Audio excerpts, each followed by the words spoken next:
Hey everyone, एक बार फिर से आप सभी का स्वागत है। तो आप सब देख ही रहे हैं कि किस प्रकार से सपना का एक वीडियो दूसरा आया 2-3 दिनों के बाद, और उसके बाद हैरान कर देने वाले खुलासे हुए। सास ससुर के जहाँ पर अलग अलग रंग दिखे, सास जी का एकदम से इस प्रकार का बर्ताव करना, हर चीज़ के लिए नकार देना कि इस पे तेरा हक नहीं, उस पे तेरा हक नहीं, और ससुर जी एकदम विनम्रता की मूर्ति बन गए। हाँ बेटा जी, ठीक है बेटा, जो चाहिए ठीक है बेटा, क्योंकि उनको पता था कहीं ना कहीं वो चीज़। उसके बाद जो एक और 3 मिनट की वीडियो आती है वो आती है अंशु की। हमने जो सपना का वीडियो देखा उसमें जो अंशु आई थी साथ में पहले वाले पार्ट में एक क्लिप में, वहाँ पर हमने वो बॉन्ड देखा जो इनके बीच में था। रही बात सपना की, तो सपना का जितना बड़ा सपोर्ट सिस्टम अंशु थी अभी तक, राजवीर जी के जाने के बाद कोई नकार नहीं सकता इस बात को लेकर। फिजिकली, मेंटली, हर तरीके से सपोर्ट सिस्टम, प्रोफेशनली भी। कितने ये लोग प्रमोशनल वीडियो करते हैं, रील बनाते हैं इंस्टाग्राम पे, जो इनके प्रमोशनल वीडियो आते हैं उस पर कैमरा पर्सन एक दूसरे के बन जाते थे, एक दूसरे को स्टाइल बताते, एक दूसरे के स्क्रिप्टिंग में, एक दूसरे के क्लिप बनाने में हेल्प करते थे। तो हम ये भी मानते हैं कि प्रोफेशनली भी अंशु और सपना एक दूसरे के पूरक थे, लेकिन उन दोनों को वहाँ पर हमें ये दिखा कि अलग कर दिया गया है। ये चीज़ वहाँ पर दोनों ये कहते भी दिखे, एक दूसरे का दुख दर्द भी व्यक्त करते दिखे कि कोई बात नहीं, हम फिर मिलेंगे, कोई बात नहीं, हम अलग हो जाते हैं और ज़रूर मिलेंगे, कभी ना कभी ज़रूर मिलेंगे। वहाँ पर जो सपना के लिए कंसर्न था वो दिखा हमें पूरे तरीके से अंशु की तरफ से, और ये चीज़ हम यहाँ पर भी उम्मीद कर रहे थे। लेकिन जो पहला पार्ट है, यहाँ पर जो 3 मिनट कुछ सेकंड की वीडियो है अंशु की, पहले पार्ट में अंशु बहुत कुछ बोलती है, लेकिन जो सेकंड पार्ट आता है उसमें काफ़ी हद तक वो इन्फ्लुएंस नज़र आती है। हालांकि पहले वाले पार्ट में भी जो शुरुआत करती है वो किस तरीके से करती है वो आप सब ने सुना ही होगा। हाँ जी, 1 सेकंड दीजिएगा मुझे। हाँ जी, तो देखो, मैं ना सबका एहसान मानती हूँ कि मेरे को मम्मी और पापा ने यहाँ पे रखा, मेरे को इतना बड़ा कर दिया।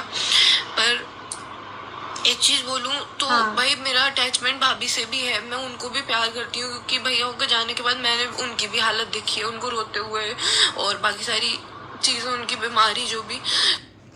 यहाँ पर हमने जो पहला वाला पार्ट है उसमें अंशु काफ़ी दुखी दिखी है और काफ़ी इमोशनल होके बातें करते नज़र आई है। भाभी के प्रति अपना प्यार, अपना लगाव, भाभी ने उसके लिए जो करा, नहलाया धुलाया, हर तरीके से सपोर्ट किया, ऐसा मुझे कभी लगा ही नहीं। बहुत प्यार दिया, बहुत सारी चीज़ें दी, और भैया के जाने के बाद मैंने भाभी की वो भी स्थिति देखी, तो मैं उनसे बहुत ज़्यादा अटैच्ड हूँ। और बहुत सारी चीज़ें हैं जो हम एक दूसरे के लिए स्पेशल बॉन्ड शेयर करते थे, वो शब्दों में व्यक्त कर पाना मुश्किल है मेरे लिए। भाभी के साथ जो मेरा बॉन्ड है, जो मेरा रिश्ता है, वो बॉन्ड कैसे बना, कब बना, जाहिर सी बात है इतनी ख़राब सिचुएशन रही है सपना की लाइफ में, अंशु ने वो सबसे पास से देखा है। चाहे एक चीज़ और अंशु ने इसमें कही थी कि वो इतनी सारी चीज़ें सब कुछ बर्दाश्त करती रही मेरी वजह से, सुना होगा आपने। लेकिन जब सेकंड पार्ट आता है तो उसमें सेकंड पार्ट में जब मम्मी के साथ अंशु होती है, वहाँ पर उसकी पूरे तरीके से लैंग्वेज बदल जाती है, पूरे तरीके से उसके जो भी कहने के मतलब मेरा था। अटैचमेंट है, तो मैं नहीं चाहती कि यार मेरी वजह से कि मेरे पे बार बार वो चीज़ रख दी जाए, कि मेरे को बार बार बीच में पीसा जाए, मेरे को बोला जाए कि तेरी वजह से लड़ाई हो रही है, तू इतना सपोर्ट कर रही है, इस वजह से वो इतना वो कर पा रही है।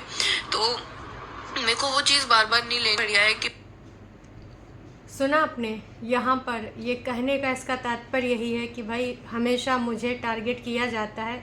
वहाँ पे जो मम्मी पापा हैं वो कहते हैं कि तेरी वजह से ये ऐसा कर पा रही, तेरी वजह से लड़ाई हो रही, तो उसका सपोर्ट सिस्टम बन रही है। तो इस बंदी का कहना था, इस बच्ची का कहना था कि मेरी वजह से लड़ाइयाँ झगड़ों का क्रेडिट होता था और अक्सर मुझे क्रेडिट दिया जाता था। तो ये चीज़ आपने स्पष्ट सुनी ना, पूरे तरीके से सुनी ना। इतना नहीं, आगे जो सपना के लिए इन्होंने फीलिंग शेयर करी वो सुनिए, फिर उसके बाद मेरे कुछ पॉइंट हैं। जो भी होगा आगे ठीक ही होगा, जो भी होगा। और मेरे को पता है मैं भी नहीं रह पाऊंगी भाभी के बिना, हमारे दोनों के लिए ये चीज़ टफ रहेगी, क्योंकि सच हमारा जो बॉन्ड है ना और कनेक्शन है वो सच में बहुत डीप है, उसको एक्सप्लेन नहीं कर सकते। ये सब सुना ना आपने।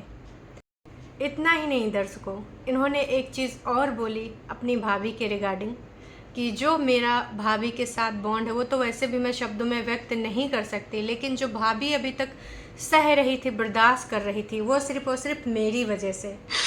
पर लेकिन भाभी इतना जो सह रही थी और रुकी हुई थी वो मेरी वजह से रुकी हुई थी, और मैंने भी अब उनको फ्री कर दिया कि अब आपको जो करना है आप करो, आई एम ऑल्सो फ्री, आप भी फ्री। एक होता है ना बॉन्ड है बहुत ज़्यादा। इसके बाद इन्होंने और भी कुछ इन्फॉर्मेशन शेयर करी है कि जैसे अब मेरी स्टडीज़ वगैरह होंगी यहीं से होंगी, मैं अपने पेरेंट्स के पास ही रहूँगी, क्योंकि मैं छोटे पर से यहाँ चली गई थी, तो मेरी माँ हमेशा दुखी रहती थी कि मेरी एक बिटिया हमेशा मेरे पास रहती ही नहीं है, तो मेरे मम्मी पापा भी खुश रहेंगे और मैं यहीं रहूँगी। और इस चैनल पे मेरे वीडियोज़ आएंगे, लेकिन जो वीडियोज़ आएंगे उसमें फ़ैशन वाले और प्रमोशनल एक्टिविटी कम होंगी, जो होंगे वो ब्लॉग होंगे। तो कुल मिला के क्या इनके पिताश्री को ये जो वो करती थी, रील वगैरह बनाती थी, जो फैशनेबल साड़ी या सूट या फिर जो भी, उन सारी चीज़ों से प्रॉब्लम थी, क्यों नहीं बन सकते वहाँ पर भी अगर आप इन्फ्लुएंसर कहीं भी रह रहा है तो जो जिनको देना होता है, अपना काम कराना होता है, कहीं पर भी वो दे सकते हैं, कहीं पर भी भेज सकते हैं पार्सल के थ्रू। ये जो कहना है इसका कि नहीं मैं अब वो नहीं करूँगी और जो मैं करूँगी वो वीडियोज़ ही बनाऊँगी, बहुत कुछ इशारा कर रहा है।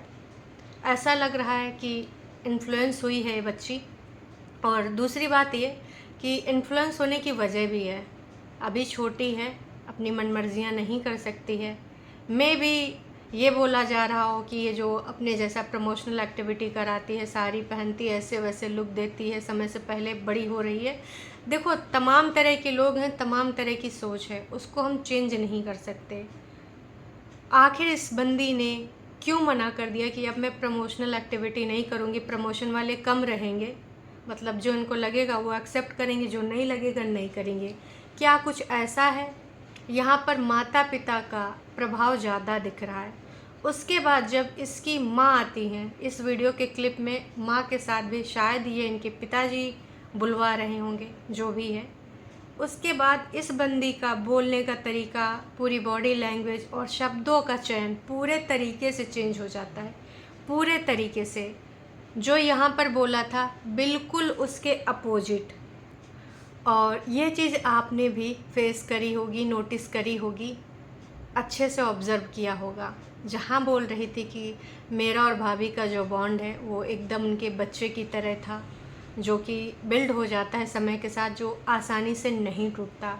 उसके बाद वो अपनी माँ के साथ इस वीडियो क्लिप में आती हैं और उसके बाद जो चीज़ें बोलती हैं, मान कर रहा है और सब अच्छा ही करेगा आगे भी।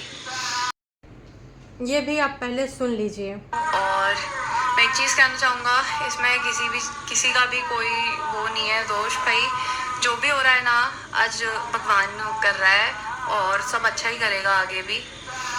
सबके लिए टाइम मुश्किल है आज जो हो रहा है, पर लेकिन ठीक हो जाएगा, धीरे धीरे आदत हो जाती है, हर चीज़ की आदत हो जाती है।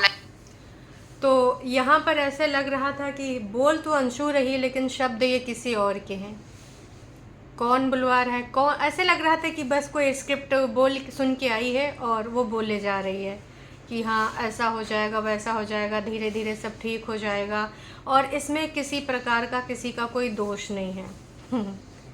उससे पहले बोल रही थी कि भाभी मेरी वजह से सब कुछ बर्दाश्त कर रही थी, इतने दिनों से जो हो रहा था भाभी सब कुछ सहन कर रही थी, मेरी वजह से रुकी थी, मैंने फ्री कर दिया कि तुम भी फ्री हो और मैं भी यहाँ पर चलिए अपने पेरेंट्स के पास। तो बिल्कुल यहाँ पर अंशु बच्ची है और हम उस पर इतनी ज़्यादा उम्मीद भी नहीं कर सकते, क्योंकि जाहिर सी बात है पेरेंट्स के साथ ही उसको रहना है। और अभी जो जिस तरीके से बुलवाएंगे आई थिंक उसको बोलना पड़ेगा। लेकिन हाँ, आप उसकी बॉडी लैंग्वेज से ये पता कर सकते हो कि यहाँ पर जो शब्द उसके मुंह से निकल रहे थे वो शब्द उसके नहीं थे, वो शब्द किसी और के थे। बहुत अच्छे तरीके से हमें समझ में भी आ रहा था। लाइफ में तुम अपने कंफर्ट जोन से नहीं निकलोगे ना जब तक बाहर, तब तक कुछ नहीं हो पाएगा। और जो आगे होगा सही होगा, और जितने भी मेरे अब व्लॉग्स आएंगे वो यहाँ के आएंगे, और मैं यहीं से मेरी व्लॉगिंग का करूँगी। इस जो होगा अच्छा होगा, जितने भी ब्लॉग आएंगे अब यहीं से आएंगे, यहीं से मैं स्टडी भी करूँगी। बीच बीच में अपनी माँ से भी पूछ रही थी, हाँ माँ सब सही हो जाएगा ना। तो ये तो पता है कि जो होगा अच्छा होगा, भगवान ने कुछ ना कुछ लिखा ही होता है सबके लिए। लेकिन अब इस चीज़ से पूरे तरीके से स्पष्ट होता है कि हाँ, इसमें इनके पेरेंट्स का पूरे तरीके से इन्फ्लुएंस है और वो होगा भी। तो शायद ये ब्लॉगिंग तो करेंगी घर परिवार की, या फिर जो पहले कभी कभार अंशु के घर आते थे ना, सपना वगैरह, राजवीर वगैरह, तो हमने देखा है, यहाँ के वीडियोस भी देखे हैं। तो अब सिर्फ और सिर्फ ब्लॉगिंग दिखेगी, इसके अलावा कोई ऐसी चीज़ हमें नहीं देखने को मिलेगी। अब सपना इनसे मिलने आएगी, क्योंकि उसने बोला था कि मम्मी से मैंने वो चेन ले ली है जो मैंने बर्थडे पे दी थी या कोई ओकेज़न पे दी थी। मैं भी तब चीज़ें सही हों, लेकिन अभी पूरे तरीके से जो मम्मी पापा वहाँ वाले हैं, राजवीर जी के मम्मी पापा, उनके हिसाब से चीज़ें यहाँ पर अंशु से करवाई जा रही हैं। इस पूरी क्लिप में ये साबित हो रहा है। हालांकि सपना का भी इस वीडियो पे एक कमेंट आया है, मैं हमेशा तेरे पास हूँ, हम ज़रूर मिलेंगे, मिस यू सो मच मेरा बच्चा, और हम कर सकते हैं, सब कुछ कर सकते हैं, ऐसा कुछ लिखा हुआ है यहाँ पर। तो अब आप समझ गए होंगे, काफ़ी हद तक चीज़ें समझ में भी आ गई हैं। सपना का वीडियो देखने के बाद हमें कुछ और लग रहा था, पर हाँ, अभी यहाँ पर ये लग रहा है कि ये सारी चीज़ें इन्फ्लुएंस में अंशु के पेरेंट्स के साथ हो रही हैं। और जब हमने सपना का वीडियो देखा था तो हमें ये लग रहा था कि भाई वहाँ ये लोग लाना नहीं चाहते, लेकिन वहाँ पे मम्मी पापा ज़बरदस्ती इसको भेजे हैं ताकि सपना का मनोबल डाउन हो जाए, क्योंकि सपना का यही कहना था और हम सबका भी यही मानना है कि सपोर्ट सिस्टम तो अंशु थी सपना की। नो डाउट सपना ने भी अंशु को बहुत सपोर्ट किया है। आप अगर इनके इंस्टाग्राम पे देख लो तो फ़ैन फॉलोइंग भी अच्छी हो गई है, और ये चैनल भी इनको दे दिया गया जिसमें 5 लाख से ऊपर सब्सक्राइबर हैं। अभी एक बच्ची हैं, और वहाँ पर साथ में शायद रहती तो आगे कुछ अच्छा भी काम कर सकती थी, है ना। बाकी अब यहाँ प्रमोशनल एक्टिविटी तो होंगी नहीं, जो इन्फ्लुएंसर्स करते हैं बड़े बड़े। आगे क्या नहीं होगा ये तो कुछ नहीं कहा जा सकता है, डिपेंड करता है सपना और इनके पेरेंट्स के बीच में जो बातचीत होती है। क्या वाकई में अंशु सपना मिल पाएंगे, या फिर धीरे धीरे अंशु का जो सपना के प्रति लगाव है वो दूर हो जाएगी, एक दूसरे से दूर हो जाएंगी, वो चीज़ नहीं रहेगी। चलिए, ये थी एक छोटी सी अपडेट इसके रिगार्डिंग। जो चीज़ें मैंने ऑब्ज़र्व करी हैं, क्या आपने भी करी हैं? आपको अगर कुछ इससे अलग ऑब्ज़र्व हुआ है तो वो आप कमेंट करके बताइएगा। अपने शब्दों का उचित चयन करिएगा, किसी के बारे में भी कोई ऐसे शब्द मत यूज़ करिएगा जो मुझे डिलीट करने पड़े। बाकी अच्छे शब्दों का प्रयोग करके आप अपने मन की बात यहाँ पर रख सकते हैं, जो भी कहना चाहते हैं कह सकते हैं। जिसका भी पॉइंट ऑफ व्यू आपको सही लगा, यहाँ पर कौन चालाक लग रहा है, कौन षड्यंत्रकारी लग रहा है, किसके क्या इंटेंशन दिख रहे हैं, आप जो भी आपको लगा हो सपना का वीडियो देखकर, अंशु का वीडियो देखकर, आप स्पष्ट तरीके से कह सकते हैं। पर मेरा यही कहना है कि भाई जो भी चीज़ें हुई अच्छी नहीं हुई। उन बच्चियों के साथ रह के दादा दादी कितने खुश रहते, क्योंकि वो कहीं ना कहीं आपके बच्चों का अंश हैं जो चले गए, और दोनों बच्चों की एक एक औलादें हैं। आप उनके साथ रह के अपना बुढ़ापा अच्छे से गुजार सकते थे, लेकिन आपने उसके ऊपर चुना प्रॉपर्टी को। और किसके लगाए बुझाए में आप ये कर रहे हैं मुझे नहीं पता। आने वाले टाइम पे मैं भी आपको ये सेल्फ रियलाइजेशन हो, क्योंकि एक ना एक दिन ट्रू कलर्स दिख ही जाते हैं जो लगाने बुझाने वाले होते हैं। उनकी असलियत जब आपको सामने आ जाएगी तब आपको पछतावा होगा, क्योंकि आपके बच्चों के रूप में आपके पास कुछ नहीं बचा। उनकी जो पहचान थी उसको भी आपने दूर कर दिया, और इस प्रकार से आपकी बातें सामने जो आई, इस चालाकी के तरीके से जो आपने पेश किया, चाहे वो घर को लेकर हो, चाहे वो ज्वेलरी को लेकर हो, शादी में दी गई ज्वेलरी को भी किस प्रकार से बोला जा रहा था कि क्या तू लेके आई है। ये है असलियत, ये है सच्चाई। चलिए जी, अभी के लिए इतना ही।